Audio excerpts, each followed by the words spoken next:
কুষ্টিয়ার দৌলতপুর উপজেলা প্রশাসনের উদ্যোগে বুধবার ২৫ মার্চ বেলা ১২টায় উপজেলা পরিষদ কনফারেন্স রুমে আইনশৃঙ্খলা কমিটির নিয়মিত মাসিক সভা অনুষ্ঠিত হয়েছে।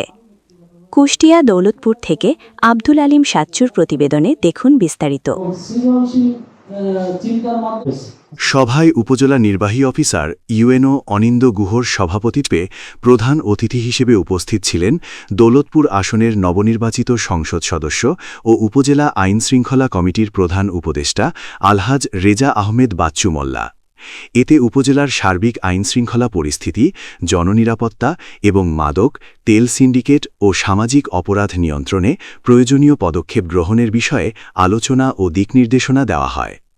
সভায় উপজেলা সহকারী কমিশনার ভূমি প্রদীপ কুমার দাসের সঞ্চালনায় দৌলতপুর থানার ওসি তদন্ত মর্তুজা, উপজেলা সমাজসেবা অফিসার মোহাম্মদ জহিরুল ইসলাম, উপজেলা প্রকৌশল অধিদপ্তরের প্রকৌশলী মোহাম্মদ খাদিমুল ইসলাম, দৌলতপুর প্রেসক্লাব ডিপিসি এর সভাপতি আব্দুল আলীম সাচ্চু সহ ইউনিয়ন পরিষদের চেয়ারম্যান, বীর মুক্তিযোদ্ধা, সাংবাদিক, বিভিন্ন সরকারি দপ্তরের কর্মকর্তা, শিক্ষা প্রতিষ্ঠানের প্রধান উপস্থিত ছিলেন।